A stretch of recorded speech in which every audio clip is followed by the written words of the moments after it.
Apa jadinya jika dendam bukan hanya membunuh, tapi juga menghantui? Saksikan kisah Alfie, seorang jagal yang harus membayar harga mutilasi kekasihnya, bukan di balik jeruji, melainkan dalam kegilaan yang tak berkesudahan. Langit sore di desa itu selalu berwarna jingga kusam, seolah malu-malu menunjukkan keindahannya. Aroma khas dari kandang sapi dan tembaga yang berkarat melayang di udara, menjadi wewangian abadi di tempat itu. Alfie, seorang pemuda dengan tatapan yang selalu kosong, duduk di sebuah bangku reot di depan rumahnya, menatap lurus ke arah jalan setapak yang penuh kerikil. Rumahnya, sebuah bangunan sederhana dengan cat yang mengelupas, adalah saksi bisu dari seluruh hidupnya. Sejak ia bisa mengingat, Alfie hanya mengenal satu profesi, jagal. Ayahnya, seorang pria pendiam dengan tangan yang kasar, adalah tukang jagal desa. Setiap hari, suara rintihan sapi dan kambing menjadi musik latar di telinganya. Ia terbiasa melihat darah yang mengalir, merasakan dinginnya pisau yang tajam, dan mencium bau anyir yang tak pernah hilang dari pakaiannya. Ia tidak membenci pekerjaan itu, tetapi ia membenci apa yang pekerjaan itu representasikan, kemiskinan dan keterbatasan. Di usianya yang menginjak 20 tahun, Alfie merasa terjebak. Teman-teman sebayanya mulai merantau ke kota, mencari peruntungan di pabrik atau menjadi kuli bangunan. Mereka kembali dengan cerita-cerita menarik tentang lampu kota yang terang benderang, gedung-gedung tinggi, dan uang yang mengalir deras. Cerita-cerita itu menusuk hati Alfie. Ia merasa seperti seorang tawanan di desanya sendiri, terikat pada warisan ayahnya yang tak pernah ia minta. Ia mencoba berbicara dengan ayahnya, mengungkapkan keinginannya untuk pergi. Namun, ayahnya hanya menatapnya dengan tatapan lelah dan berkata, "Di sini kau punya pisau. Di sana, kau hanya punya tangan kosong." Suatu sore, saat Alfie sedang memotong daging, ia melihat bayangan aneh di ujung gang. Sosok itu adalah seorang kakek tua, berjalan membungkuk dengan tongkat kayu yang diukir dengan simbol-simbol aneh. Penduduk desa menjauhi kakek itu, memanggilnya Mbah Wiro. Mereka berkata Mbah Wiro adalah dukun yang aneh, orang yang berurusan dengan kekuatan gelap. Namun, rasa penasaran Alfie mengalahkan ketakutannya. Keesokan harinya, Alfie mencari gubuk reot Mbah Wiro di pinggir hutan. Udara di sana terasa dingin, bahkan di tengah hari. Mbah Wiro menyambutnya dengan senyum yang hanya sedikit tulus. Tatapan matanya tajam, seolah bisa membaca setiap pikiran dan emosi yang tersembunyi di dalam diri Alfie. Alfie menceritakan semua keluh kesahnya, rasa iri, kemarahan, dan rasa lelahnya pada hidup yang ia jalani. Mbah Wiro mendengarkan dengan sabar, mengangguk-angguk kecil. "Semua orang ingin kekuasaan, Nak," kata Mbah Wiro dengan suara serak. "Ada yang mencarinya dari harta, ada yang dari jabatan, tapi ada juga yang mencarinya dari cara lain." Mbah Wiro mengambil sebuah kotak kayu tua. Kotak itu mengeluarkan aroma tanah basah dan rempah-rempah yang kuat. Di dalamnya, tergeletak sebuah azimat dari tulang, diukir dengan aksara yang tak pernah Alfie lihat sebelumnya. Alfie merasakan tarikan aneh dari benda itu. Azimat itu seolah-olah berdenyut, memanggilnya. "Azimat ini," lanjut Mbah Wiro, "akan membuatmu kuat. Ia akan memberimu apa yang kau inginkan. Uang, kehormatan, bahkan cinta. Semua akan datang padamu." Alfie terdiam. Ia tidak percaya pada hal-hal mistis, tetapi tatapan Mbah Wiro dan sensasi yang ia rasakan dari azimat itu begitu kuat. Tapi, setiap kekuatan butuh bayaran. Suatu hari, kau akan tahu apa bayarannya. Mbah Wiro menatap Alfie dalam-dalam, senyum tipisnya menghilang. "Pikirkan baik-baik, Nak." Alfie kembali ke rumahnya dengan pikiran yang kalut. Ia memandangi tangannya yang kasar dan penuh bekas luka, merenungkan perkataan ayahnya. Ia memikirkan bagaimana rasanya hidup di kota, bebas dari aroma darah dan kotoran hewan. Malam itu, ia tidak bisa tidur. Ia membayangkan hidup yang berbeda, hidup yang penuh dengan kemewahan dan pengakuan. Dan ia tahu, satu-satunya jalan untuk mencapai itu adalah dengan mengambil risiko. Keesokan paginya, Alfie kembali ke gubuk Mbah Wiro. Ia tidak mengatakan apa-apa. Ia hanya mengulurkan tangannya, dan Mbah Wiro tersenyum. Azimat itu berpindah ke tangan Alfie. Saat ia menyentuhnya, sensasi panas menyengat, seolah ada energi aneh yang merambat di seluruh tubuhnya. Di tengah sensasi itu, Alfie merasakan bisikan-bisikan aneh di kepalanya. Bisikan itu tidak menyeramkan, tetapi penuh janji dan harapan. Alfie memasukkan azimat itu ke dalam saku kemejanya, siap untuk menghadapi dunia dengan cara yang berbeda. Ia tidak tahu bahwa saat itu, ia baru saja memulai perjalanannya menuju sebuah takdir yang jauh lebih mengerikan dari yang bisa ia bayangkan. Pagi itu, Alfie bangun dengan perasaan yang berbeda.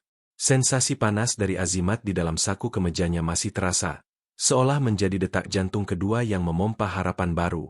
Ia menatap cermin, melihat pantulan dirinya yang dulu selalu ia benci, seorang pemuda dengan mata lelah dan pakaian kotor. Tapi kali ini, ia melihat sesuatu yang lain. Ada kilatan keyakinan di matanya, seperti cahaya yang menyala di kegelapan. Ia memutuskan untuk pergi dari desa, meninggalkan bau anyir darah dan kenangan pahit. Ia tidak butuh pisau ayahnya, karena ia kini merasa memiliki sesuatu yang jauh lebih tajam. Langkahnya mantap saat ia berjalan ke terminal bus, meninggalkan tatapan heran para tetangga.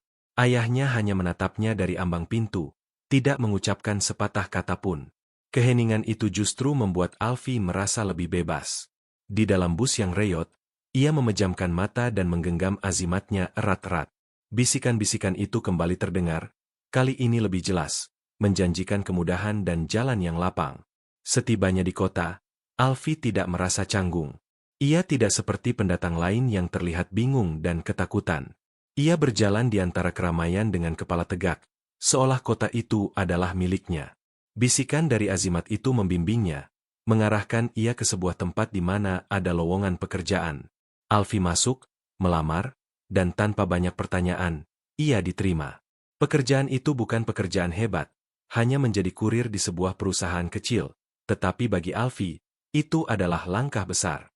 Kehidupan Alfie berubah dengan sangat cepat. Ia selalu mendapat keberuntungan yang tak terduga. Ketika ia hampir menabrak motor itu tiba-tiba mengerem sendiri. Saat ia kekurangan uang untuk membayar sewa, ia menemukan dompet penuh uang di jalan. Ia tidak pernah bertanya-tanya mengapa semua hal baik ini terjadi. Ia hanya menerima. Azimat itu memberinya keyakinan yang luar biasa. Alfie mulai berani mencoba hal-hal baru. Ia membeli pakaian bagus, memotong rambut, dan belajar bagaimana berbicara dengan orang-orang dari latar belakang yang berbeda. 3 bulan kemudian, Alfie sudah menjadi sosok yang sangat berbeda. Ia menyewa kamar kos yang lebih layak, membeli ponsel pintar, dan memiliki uang yang cukup untuk makan di restoran. Rasa minder yang dulu ia rasakan kini menguap, digantikan oleh arogansi halus yang tersembunyi. Ia merasa bisa mendapatkan apapun yang ia inginkan. Dan keinginannya berikutnya muncul saat ia sedang mengantar paket ke sebuah kafe. Di sana, ia melihat Tiara. Gadis itu duduk sendirian, membaca buku tebal, dengan rambut panjang tergerai dan tatapan mata yang cerah. Alfie merasa seperti terhipnotis. Tiara adalah personifikasi dari dunia yang selalu ia impikan. Dunia yang bersih, indah, dan jauh dari bau darah. Alfie tidak pernah merasa seberani ini. Ia mendekati Tiara, dan dengan percaya diri yang tak pernah ia miliki sebelumnya, ia mengajaknya bicara. Ajaibnya, Tiara tidak menolak. Ia tersenyum, dan senyum itu terasa seperti hadiah terbesar yang pernah ia terima. Mereka mulai sering bertemu. Alfie belajar banyak tentang Tiara. Ia seorang mahasiswi seni, suka pergi ke galeri, dan menikmati hal-hal yang tidak pernah Alfie kenal sebelumnya. Tiara, di sisi lain, merasa tertarik pada Alfie yang misterius dan karismatik. Ia tidak tahu apa-apa tentang latar belakang Alfie yang suram, atau tentang azimat di dalam saku kemejanya. Ia hanya melihat seorang pria muda yang penuh percaya diri, yang berhasil mengubah hidupnya. Alfie merasa seperti ia telah memenangkan lotre. Ia tidak hanya berhasil melarikan diri dari masa lalunya, tetapi ia juga mendapatkan kekasih yang sempurna, simbol dari keberhasilannya. Namun, ada satu hal yang tidak ia sadari. Azimat itu tidak hanya memberinya keberuntungan. Ia juga mengikis sedikit demi sedikit jiwanya, menggantikan kerendahan hati dengan arogansi, dan mengganti harapan dengan tuntutan. Dan saat tuntutan-tuntutan itu mulai muncul dari Tiara, Alfie menyadari bahwa kekuasaan yang ia dapatkan dari azimat itu akan segera menghadapi ujian terbesarnya. Hari-hari pertama hubungan mereka terasa seperti mimpi. Alfie dan Tiara menghabiskan waktu bersama di kafe-kafe yang nyaman, mengunjungi galeri seni yang dipenuhi lukisan-lukisan abstrak, dan berjalan-jalan di taman kota yang rapi. Alfie merasa seperti telah menemukan tempatnya, sebuah dunia baru yang jauh dari debu dan bau darah yang ia kenal.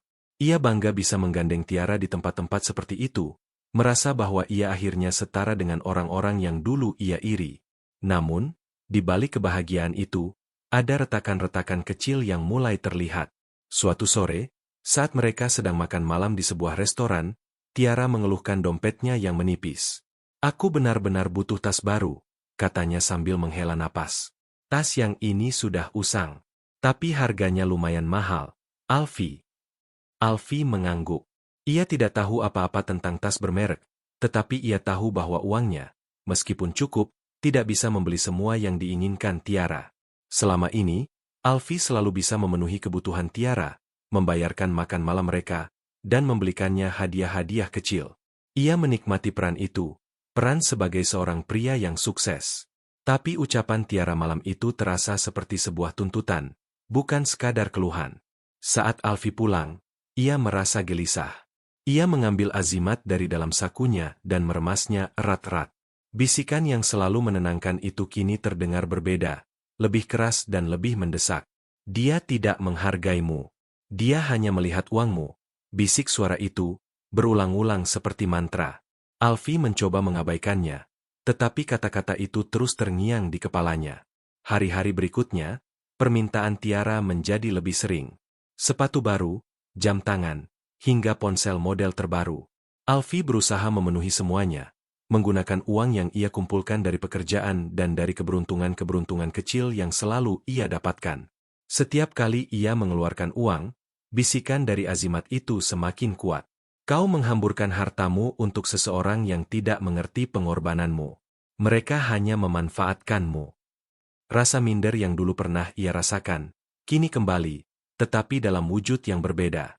Bukan lagi rasa minder karena miskin, melainkan rasa takut kehilangan kendali. Ia takut Tiara akan meninggalkannya jika ia tidak bisa memenuhi semua permintaannya.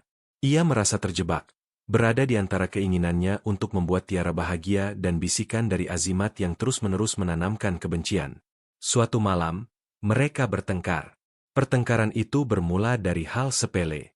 Tiara ingin membeli gaun seharga jutaan, dan Alfie menolaknya. "Aku tidak punya uang sebanyak itu, Tiara," katanya. Suaranya bergetar. Tiara menatapnya dengan tatapan tak percaya. "Sejak kapan kau jadi pelit, Alfie? Dulu kau selalu bisa membelikanku apapun."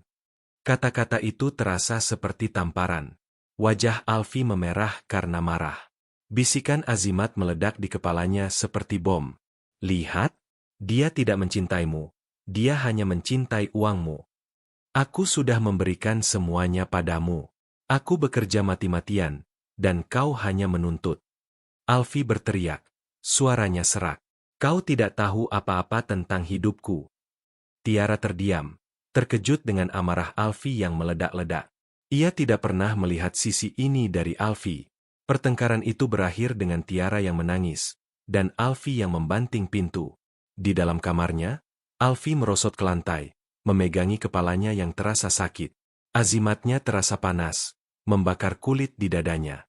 Ia tidak bisa lagi membedakan mana pikirannya sendiri dan mana bisikan dari Azimat. Dunia yang ia bangun dengan susah payah kini retak. Alih-alih membawanya pada kebahagiaan, Azimat itu justru mengobarkan api amarah dan kebencian, mengubah Alfie menjadi sosok yang ia benci di masa lalu, penuh amarah, tidak berdaya, dan siap meledak kapan saja. Malam-malam setelah pertengkaran itu terasa sangat panjang. Alfie dan Tiara mencoba memperbaiki hubungan, tetapi ada sesuatu yang telah retak di antara mereka.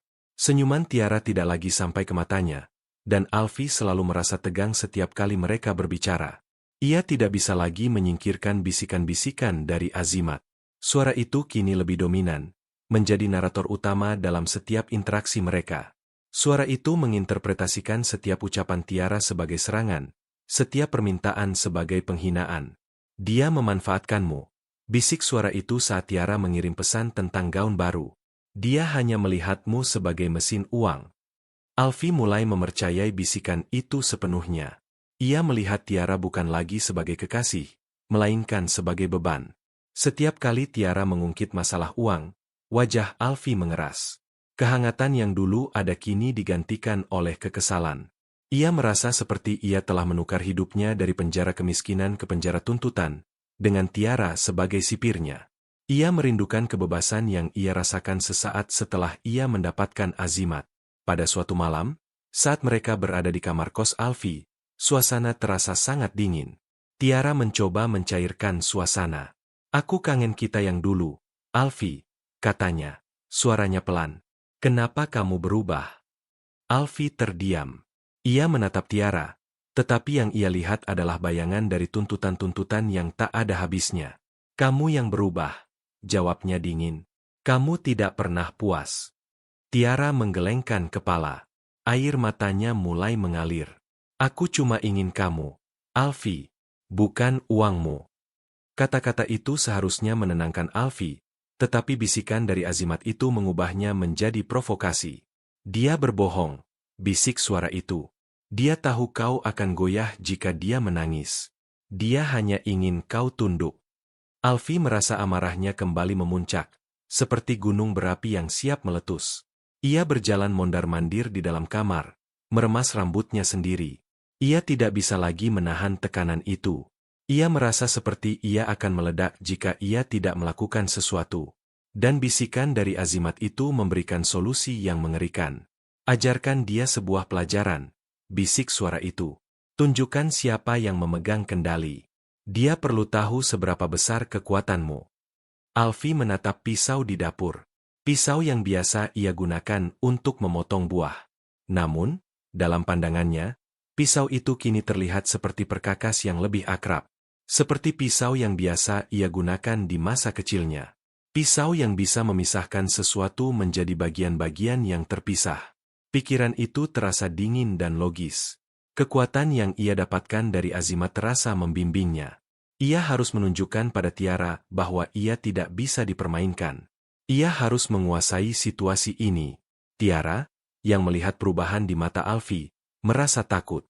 Ia mundur perlahan-lahan, matanya membulat. "Alfi, kamu kenapa? Jangan menakutiku. Aku akan memberimu apa yang kamu mau," kata Alfi, suaranya serak. "Aku akan memberimu kebebasan." Ia berjalan ke dapur, mengambil pisau itu, dan kembali dengan tatapan kosong yang menakutkan. Bisikan-bisikan di kepalanya terasa seperti sorakan kemenangan. Ia tidak lagi melihat Tiara sebagai manusia, melainkan sebagai objek, seperti sapi yang akan disembelih. Ia merasa dingin dan efisien, seperti saat ia memotong daging di masa lalu. Ia akan menunjukkan pada Tiara, dan pada seluruh dunia, bahwa ia memiliki kendali. Ia akan membuktikan bahwa ia tidak bisa direndahkan lagi. Malam itu, di sebuah kamar kos kecil, Alfi siap melakukan sebuah tindakan yang akan mengubah hidupnya selamanya. Sebuah tindakan yang lahir dari amarah, rasa sakit, dan sebuah bisikan mematikan. Ketakutan di mata Tiara tidak lagi terlihat oleh Alfi. Ia hanya melihat sebuah objek, sebuah hambatan yang harus disingkirkan.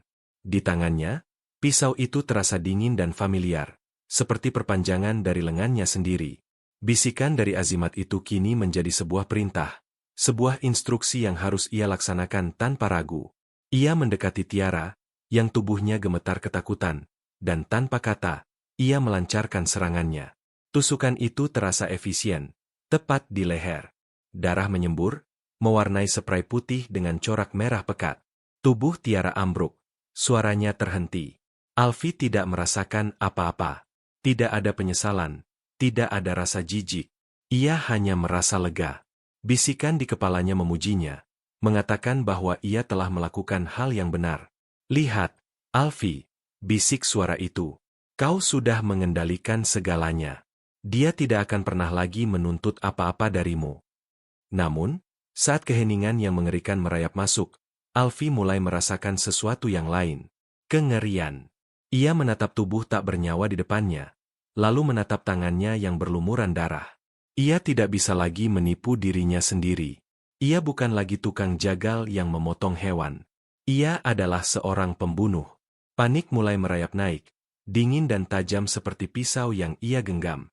Ia harus melakukan sesuatu. Ia tidak bisa meninggalkan jejak. Bisikan dari Azimat itu kembali. Kali ini lebih tenang, lebih logis. "Jangan panik. Kau tahu caranya. Lakukan apa yang selalu kau lakukan. Pikiran itu, meskipun mengerikan, terasa masuk akal. Alfie teringat akan keahliannya. Ayahnya pernah mengajarinya bagaimana memisahkan daging dari tulang dengan presisi seorang ahli bedah, bagaimana memotong tanpa meninggalkan banyak jejak. Alfie berjalan ke kamar mandi, mengambil gergaji kecil dan beberapa alat lain yang ia beli untuk keperluan sehari-hari. Ia menghela napas, mengumpulkan kembali ketenangan yang sempat hilang. Ia harus melakukannya dengan cepat dan bersih. Bau anyir darah memenuhi ruangan, jauh lebih pekat dari bau darah yang pernah ia cium di kandang sapi. Kali ini, ia bisa mencium keputusasaan dan kematian. Ia mulai memotong, bekerja dengan efisiensi yang mengerikan. Ia memisahkan tubuh Tiara menjadi potongan-potongan yang lebih kecil, yang mudah untuk disembunyikan. Tangannya tidak gemetar. Ia bekerja seperti sebuah robot, mengikuti insting yang sudah tertanam di dalam dirinya sejak kecil. Di tengah kegelapan malam, kamar kos itu berubah menjadi sebuah rumah jagal. Setelah berjam-jam, pekerjaan itu selesai. Alfie menatap potongan-potongan yang terbungkus rapi dalam kantong-kantong plastik. Ia merasa lelah, tetapi tidak ada rasa bersalah. Ia hanya merasa seperti telah menyelesaikan sebuah tugas yang sangat berat. Ia membersihkan lantai, mencuci pisau, dan menghirup udara dalam-dalam. Namun, bau darah tidak juga hilang. Bau itu menempel pada dinding, pada furnitur, bahkan pada dirinya sendiri. Alfie tidur malam itu di samping bungkusan-bungkusan itu, kelelahan dan kosong. Ia tidak bermimpi. Tidak ada suara, tidak ada bisikan. Hanya keheningan yang pekat dan menyesakan. Namun, di dalam keheningan itu, ada sesuatu yang terasa salah. Sebuah kekosongan yang tidak bisa diisi. Azimat di dadanya terasa dingin, seolah energinya telah habis. Keesokan paginya, Alfie membuka matanya dan melihat dunia dengan pandangan yang sama sekali baru. Ia telah melewati batas, dan tidak ada jalan untuk kembali. Ia tahu bahwa ia tidak bisa terus menyembunyikan bungkusan-bungkusan itu di dalam kamar kosnya. Ia harus membuangnya, menyebarkannya di berbagai tempat agar tidak mudah ditemukan. Ia harus melakukannya dengan sangat hati-hati, dengan rencana yang matang. Di balik setiap langkahnya, ada ketakutan yang mengintai, ketakutan yang tidak berasal dari pisau, melainkan dari kenyataan mengerikan yang telah ia ciptakan sendiri. Dan ia tahu bahwa kejahatan yang sempurna itu tidak pernah ada. Pagi itu, Alfie keluar dari kamar kos dengan perasaan aneh yang menggantung. Ia membawa 2 tas besar, isinya terasa dingin dan berat. Panas matahari yang menyengat terasa seperti cambuk di kulitnya, membuatnya ingin segera menyelesaikan tugas mengerikan ini. Ia berjalan ke arah terminal bus, memilih tujuan acak keluar kota. Bisikan-bisikan dari Azimat itu membimbingnya, memberinya petunjuk untuk membuang potongan-potongan itu di tempat-tempat yang berbeda, jauh dari kota dan jauh dari jangkauan manusia. Perjalanan itu terasa sangat panjang dan membosankan. Alfie hanya duduk diam, memandangi pemandangan di luar jendela. Wajahnya kosong, pikirannya sibuk memikirkan rencana. Sesekali, ia melirik tasnya, merasakan dinginnya plastik yang membungkus sebuah rahasia gelap. Alfie turun di sebuah daerah pedesaan yang sepi. Ia berjalan di sepanjang jalan kecil yang dikelilingi semak-semak lebat, dan saat ia merasa yakin tidak ada orang yang melihat, ia membuang 1 kantong ke dalam semak. Ia melihat bungkusan itu menghilang di balik dedaunan, dan merasa sedikit lebih ringan. Beban di bahunya seolah berkurang. Ia melanjutkan perjalanannya, turun di tempat lain, dan membuang kantong kedua di sebuah jurang yang curam. Ia menatap ke bawah, ke dalam kegelapan, dan membayangkan potongan-potongan itu jatuh ke dalam kekosongan. Bisikan dari Azimat itu membisikkan kata-kata pujian, mengatakan bahwa ia telah melakukan hal yang benar. "Kau sudah aman," bisik suara itu. "Tidak ada yang akan menemukan apa-apa." Alfie kembali ke kamar kosnya, merasa lelah tetapi lega. Ia membersihkan sisa-sisa darah yang mungkin tertinggal, membakar semua bukti, dan mencoba melanjutkan hidupnya seperti biasa. Ia kembali bekerja, berbicara dengan teman-temannya, dan bahkan mencoba menghubungi keluarga Tiara untuk mengatakan bahwa Tiara pergi tanpa jejak. Ia berbohong dengan lancar, berkat bisikan dari Azimat yang membantunya merangkai cerita. Namun, ketenangan itu tidak bertahan lama. Beberapa hari kemudian, berita mulai menyebar. Seorang petani menemukan sebuah bungkusan aneh di dalam semak-semak. Ia membukanya dan menemukan potongan tubuh manusia. Polisi segera dikerahkan, dan mereka mulai mencari di daerah itu, menemukan lebih banyak potongan tubuh lainnya. Berita itu menjadi viral. Pembunuhan dan mutilasi yang keji. Alfie membaca berita itu, dan jantungnya berdebar kencang.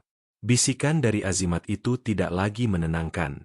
Kini, suara itu penuh dengan kepanikan dan amarah. Mereka menemukannya.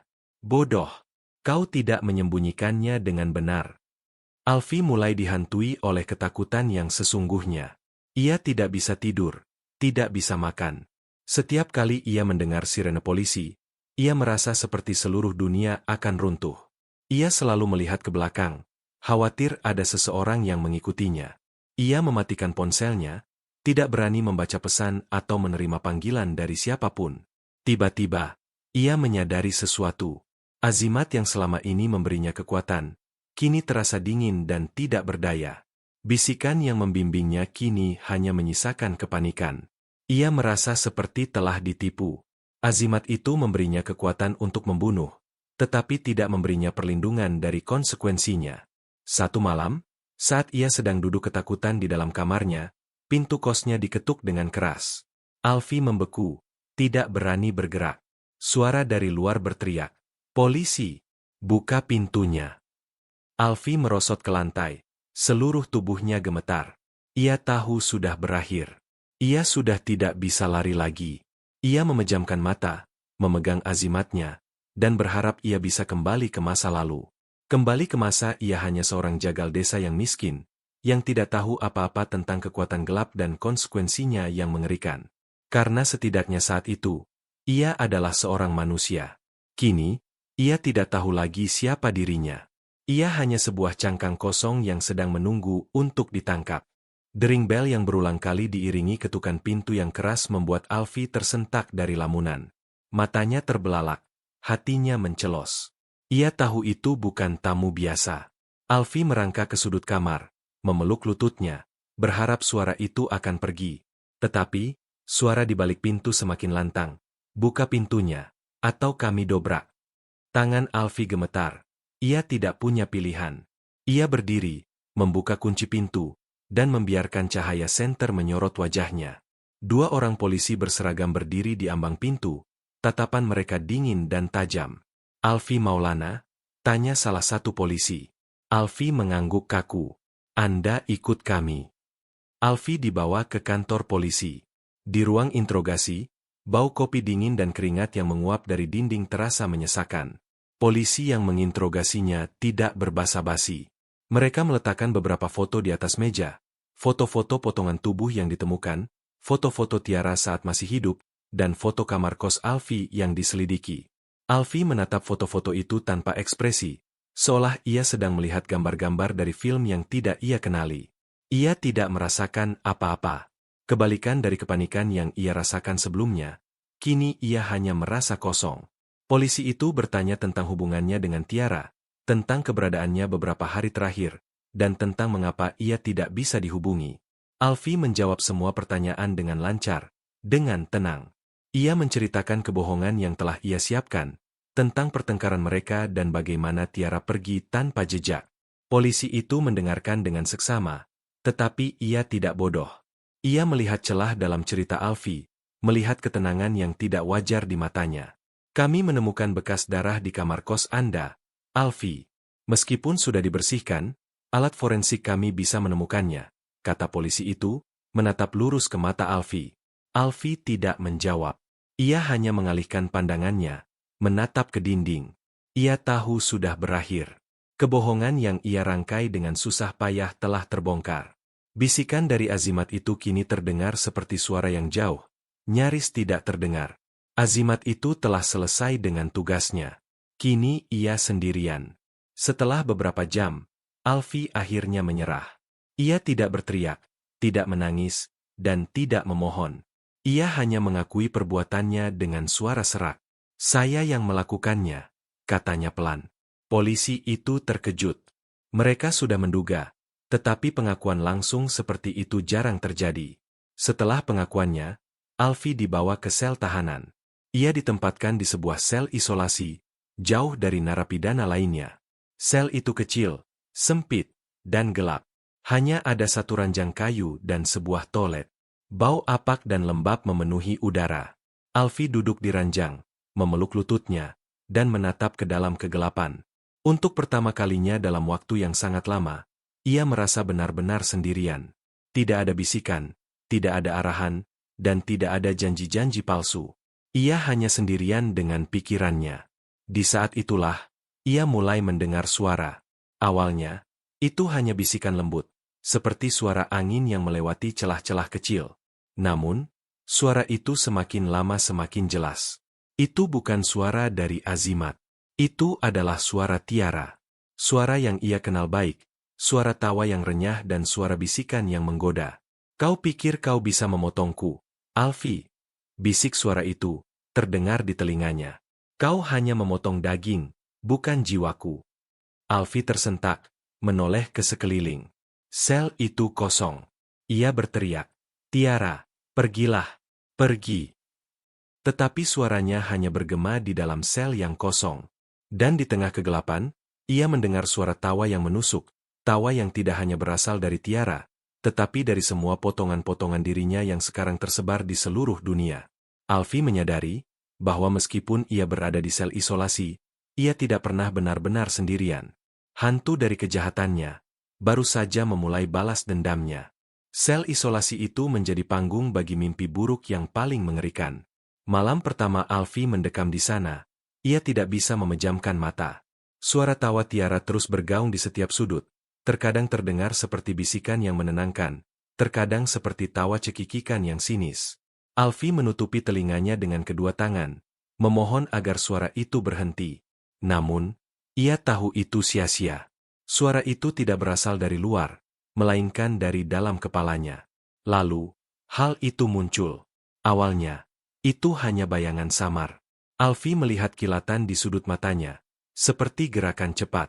Ia menoleh, tetapi tidak ada apa-apa. Namun, saat ia memalingkan wajah, ia melihatnya lagi. Sebuah potongan kecil. Alfie tidak bisa membedakan apa itu, tetapi ia yakin itu adalah sepotong daging yang bergerak. Ia mengusap matanya, berpikir ia hanya berhalusinasi. Namun, saat ia membuka matanya, ia melihat potongan itu lagi. Kali ini lebih jelas, bergulir di lantai semen yang dingin. Itu adalah sepotong daging dari kaki Tiara. Jantung Alfie berdebar kencang. Ia merangkak mundur, menempel di dinding yang basah. Potongan daging itu tidak berdarah, tidak berbau, tetapi ia tahu dari mana asalnya. Ia bisa melihat bayangan dari aksara kuno yang diukir di azimatnya di permukaan potongan itu. Potongan itu bergerak sendiri, seolah memiliki kehidupan, perlahan-lahan mendekat ke arahnya. Alfie berteriak, suaranya pecah di tengah keheningan. Pergi, pergi kau.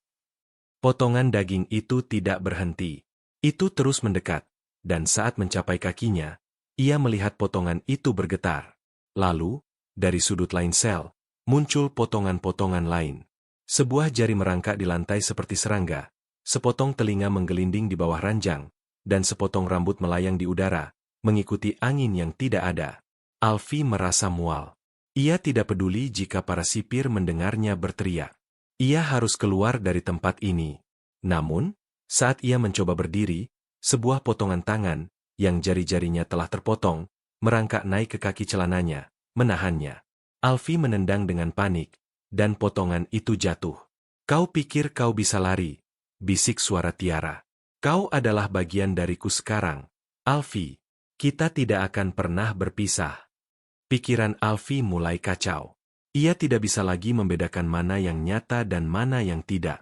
Ia mencoba mengusir potongan-potongan itu, tetapi mereka terus muncul. Ia mencoba meninju mereka, tetapi tangannya hanya melewati udara. Potongan-potongan itu seperti bayangan, tidak bisa disentuh, tetapi nyata. Puncaknya terjadi saat sebuah kepala, tanpa mata, tanpa hidung, hanya sebuah tengkorak yang ditutupi kulit, muncul di depannya. Kepala itu berputar, menatapnya, dan dari rongga mulutnya keluar bisikan yang mengerikan. Aku akan bersamamu selamanya. Alfie tidak bisa menahan diri lagi.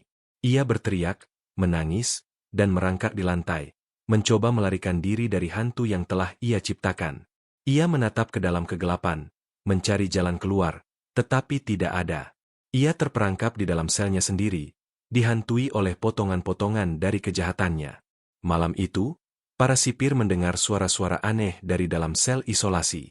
Suara jeritan, tangisan, dan suara tawa yang aneh. Mereka berpikir Alfie sudah gila.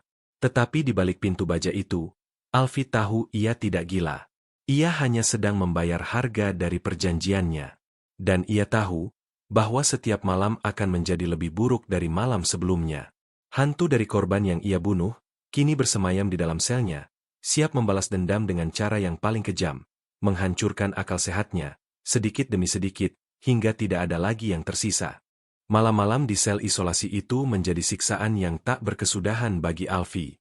Setiap malam, bayangan-bayangan dari potongan tubuh Tiara menjadi lebih jelas, lebih nyata.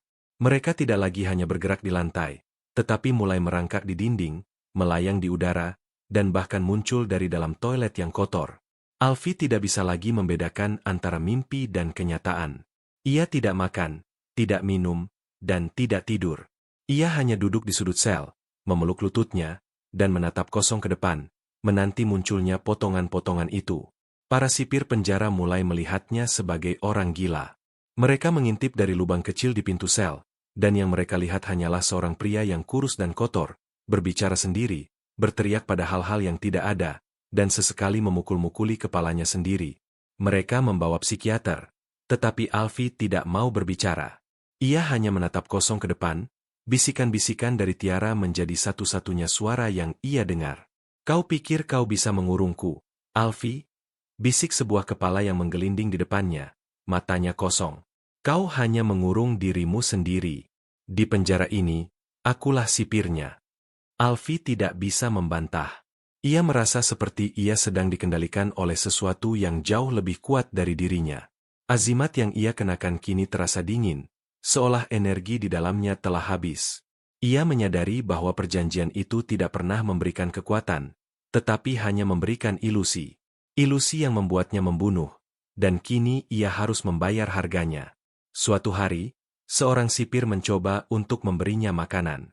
Saat Alfie mengulurkan tangannya, ia melihat bayangan dari potongan tangan Tiara muncul di antara tangan mereka. Potongan itu melayang sebentar, lalu menghilang. Sipir itu mengerutkan kening, mengira itu hanya bayangan dari lampu yang berkedip.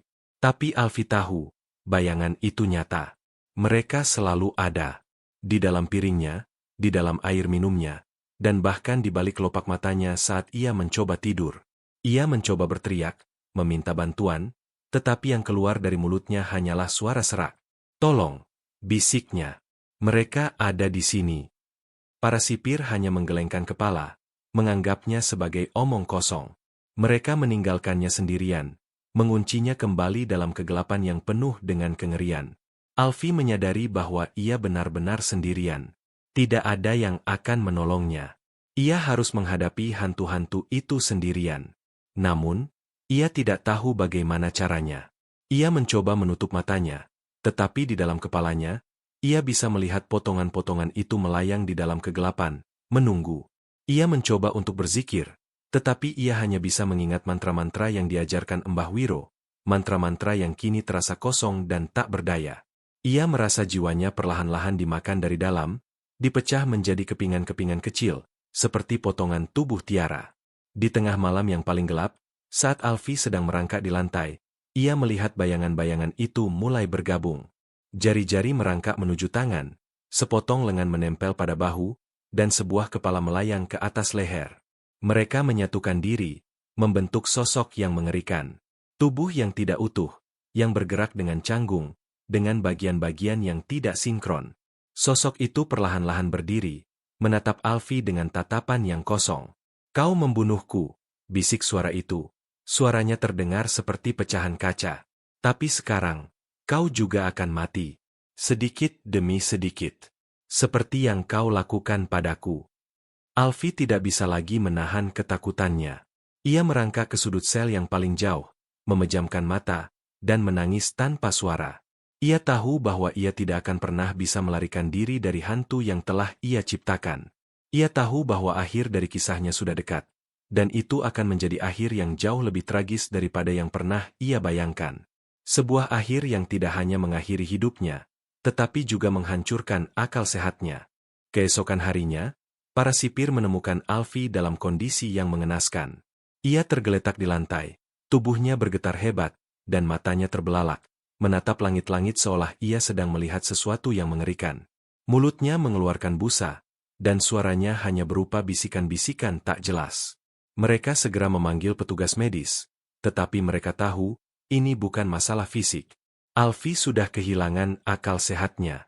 Ia tidak lagi bisa membedakan antara yang nyata dan yang tidak, dan ia tidak lagi bisa membedakan antara dirinya dan bayangan-bayangan yang menghantuinya.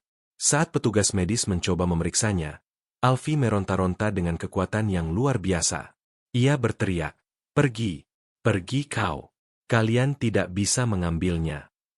Ia menunjuk-nunjuk ke arah dadanya, tempat di mana Azimat itu berada. Petugas medis tidak melihat apa-apa, tetapi mereka bisa merasakan ada sesuatu yang salah. Mereka menyuntik Alfie dengan obat penenang, dan ia akhirnya terdiam, tetapi matanya tetap terbuka, menatap kosong ke depan. Di dalam kesadaran Alfie yang kacau, ia berada di sebuah tempat yang gelap. Di depannya, berdiri sosok Mbah Wiro, tersenyum dengan senyum yang penuh dengan kekosongan.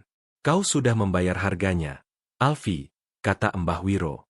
"Kau sudah mendapatkan kekuatan, dan kau sudah melakukan apa yang harus kau lakukan. Tapi bayarannya terlalu mahal," bisik Alfie. "Aku gila. Aku dihantui." Mbah Wiro tertawa. Tawa itu terdengar seperti suara rantai yang bergesekan. "Itulah bayarannya, Alfie. Kekuatan yang kau minta berasal dari kegelapan. Dan kegelapan akan mengambil kembali apa yang menjadi haknya. Ia tidak akan mengambil nyawamu, tetapi ia akan mengambil akal sehatmu. Ia akan membiarkanmu hidup, tetapi dalam siksaan yang tak berkesudahan." Di belakang Mbah Wiro, muncul sosok Tiara, dalam wujud yang tidak utuh. Tubuhnya yang sudah tidak lengkap bergerak canggung, dan matanya yang kosong menatap lurus ke arah Alfie. "Kau memutilasi tubuhku," bisik suara Tiara. "Kini, jiwamu yang akan dimutilasi. Kau tidak akan pernah lagi bisa utuh. Kau akan hidup dalam potongan-potongan." Alfie tidak bisa membantah. Ia merasa seperti ada ribuan tangan yang menarik jiwanya, memisahkannya menjadi kepingan-kepingan kecil. Ia merasa kepalanya pecah, pikirannya berserakan seperti debu. Ia tidak bisa lagi mengingat siapa dirinya, mengapa ia ada di sana, atau apa yang ia lakukan. Ia hanya merasakan rasa sakit yang tak terlukiskan, rasa sakit yang tidak berasal dari luka fisik, tetapi dari kehancuran batinnya. Sementara itu, di dunia nyata, para sipir melihat tubuh Alfie mulai melemah. Pernapasannya menjadi dangkal, dan detak jantungnya melambat. Di dadanya, azimat yang ia kenakan mulai bersinar, mengeluarkan cahaya merah yang aneh. Cahaya itu memancar, lalu meredup. Tubuh Alfie kejang sekali lagi, lalu terdiam. Napasnya terhenti, dan detak jantungnya berhenti. Alfie dinyatakan meninggal. Penyebab kematiannya tidak jelas. Para sipir tidak bisa menjelaskan apa yang terjadi. Mereka hanya bisa menganggapnya sebagai keanehan. Tetapi di balik pintu baja sel itu, ada sebuah cerita yang tidak akan pernah bisa mereka lupakan. Cerita tentang seorang pria yang mengikat perjanjian dengan kegelapan, dan harus membayar harganya dengan cara yang paling tragis, bukan dengan nyawa, tetapi dengan kewarasan. Dan cerita tentang seorang wanita yang dimutilasi, yang jiwanya kembali untuk membalas dendam dengan cara yang paling kejam. Keesokan paginya, berita tentang kematian Alfie Maulana menyebar di kalangan sipir penjara. Secara resmi, penyebabnya dicatat sebagai gagal jantung, hasil dari kurang gizi dan stres akut. Pihak penjara buru-buru menutup kasusnya, ingin melupakan narapidana bermasalah yang dianggap sudah gila itu. Namun, di antara para sipir yang bertugas pada malam terakhir Alfie, cerita yang beredar jauh berbeda. Sipir bernama Budi, yang saat itu berjaga di koridor sel isolasi, adalah orang pertama yang menemukan Alfie. Saat ia membuka pintu sel, hawa dingin yang tak wajar langsung menyergapnya. Hawa dingin yang tidak berasal dari pendingin udara, melainkan dari sesuatu yang jauh lebih menakutkan. Budi bersumpah ia mencium bau anyir yang aneh, seperti bau darah yang sudah mengering. Ia juga mengaku melihat bayangan samar yang bergerak cepat di sudut sel, seperti kilatan yang menghilang saat ia memfokuskan pandangannya. Ada sesuatu yang tidak benar di sana, katanya kepada rekan-rekannya saat mereka berkumpul di pos penjagaan. Saya tidak tahu apa itu, tapi itu bukan manusia. Sipir lain, yang bernama Sarno, juga memiliki cerita yang sama. Ia mendengar suara-suara aneh dari dalam sel Alfie. Bukan jeritan dan tangisan seperti malam-malam sebelumnya, melainkan suara tawa perempuan yang dingin dan renyah, diselingi bisikan-bisikan yang tidak bisa ia pahami. Suara itu begitu jelas, seolah ada seseorang di dalam sel bersama Alfie. Sarno bahkan melihat bayangan yang melayang di atas pintu sel, seperti sosok yang bergerak dengan canggung dan tidak utuh. Berita tentang kematian Alfie menyebar keluar, menjadi bagian dari gosip masyarakat. Para warga desa tempat Alfie berasal tidak terkejut. Mereka sudah mendengar desas-desus tentang Mbah Wiro dan azimat gelapnya. Mereka mempercayai bahwa Alfie mendapatkan karma atas perbuatannya, bahwa ia telah mengikat perjanjian yang salah. Kisah tentang Alfie, sang jagal yang terperosok ke dalam kegelapan, kini menjadi cerita yang diceritakan dari mulut ke mulut, menjadi sebuah legenda urban yang mengerikan. Kisah itu berkembang. Ada yang mengatakan bahwa arwah Tiara tidak bisa tenang karena tubuhnya tidak utuh. Mereka percaya bahwa rohnya akan selamanya mencari potongan-potongan tubuhnya yang hilang, dan akan menghantui siapapun yang berani mengambil jalan yang sama seperti Alfie. Kisah itu menjadi peringatan bagi anak-anak muda, agar tidak tergiur pada jalan pintas yang ditawarkan oleh kegelapan. Di penjara, sel isolasi tempat Alfie meninggal tidak pernah lagi digunakan. Para sipir menolak untuk mendekatinya, apalagi masuk ke dalamnya. Mereka mengatakan, di malam-malam tertentu, jika mereka berdiri cukup lama di koridor itu, mereka bisa mendengar suara tawa perempuan yang dingin. Suara itu akan diikuti oleh bisikan-bisikan yang tak jelas, bisikan yang seolah-olah meminta bantuan, dan bisikan-bisikan yang dipenuhi dendam. Cerita tentang Alfie dan Tiara tidak berakhir dengan kematian mereka. Mereka hidup di dalam ketakutan orang-orang, di dalam bisikan yang beredar di penjara, dan di dalam legenda yang diwariskan dari generasi ke generasi. Sebuah kisah tentang sebuah pisau yang memisahkan tubuh, dan sebuah azimat yang memisahkan jiwa. Kisah itu adalah pengingat bahwa tidak ada kejahatan yang sempurna, dan tidak ada kekuatan yang didapat dari kegelapan yang tidak memiliki harga. Dan harga itu, seringkali, harus dibayar dengan kewarasan dan kehancuran. Kisah tentang Alfie dan Tiara, sang jagal dan mahasiswi yang termutilasi, kini menjadi lebih dari sekadar berita kriminal. Kisah mereka hidup, tidak hanya di koran-koran yang menguning, tetapi juga di bisikan-bisikan seram yang beredar di masyarakat. Cerita ini menjadi pengingat yang mengerikan bahwa setiap tindakan memiliki konsekuensinya sendiri. Alfie, seorang pemuda yang terjebak dalam kemiskinan dan ketidakberdayaan, mencari jalan keluar melalui kekuatan gelap. Ia tidak menginginkan kekejaman, ia hanya ingin dihormati dan diakui. Namun, ia memilih jalan yang salah, jalan yang menuntut bayaran termahal. Azimat yang ia kenakan tidak memberinya kebahagiaan, melainkan hanya memberinya ilusi kekuasaan. Azimat itu mengobarkan api amarah dan kebencian yang terpendam di dalam dirinya, mengubahnya menjadi sosok yang jauh lebih mengerikan dari apa yang ia takutkan. Tiara, yang menjadi korban dari amarah yang membabi buta, tidak menemukan kedamaian di kematiannya. Jiwanya yang termutilasi tidak bisa beristirahat. Ia kembali, bukan untuk membalas dendam dengan kekerasan, melainkan dengan cara yang jauh lebih sadis, menghancurkan kewarasan Alfie. Ia membuktikan bahwa tubuh bisa dihancurkan, tetapi jiwa dan kenangan tidak bisa. Di sel penjara yang gelap dan lembab, Alfie membayar harganya. Ia tidak meninggal di tangan hukum, tetapi di tangan hantu dari kejahatannya sendiri. Ia hidup dalam siksaan yang tiada henti, dihantui oleh potongan-potongan dari korban yang ia bunuh, hingga akhirnya jiwanya pun hancur menjadi kepingan-kepingan. Pesan moral dari cerita ini jelas. Jalan pintas menuju kesuksesan, terutama yang didapat dari kegelapan, selalu datang dengan harga yang sangat mahal. Kisah Alfie adalah cerminan dari manusia yang membiarkan amarah dan iri hati menguasai dirinya, yang memilih untuk mengendalikan orang lain daripada mengendalikan emosinya sendiri. Kisah ini mengajarkan bahwa kekuatan sejati tidak datang dari hal-hal mistis, tetapi dari kejernihan hati dan ketenangan jiwa.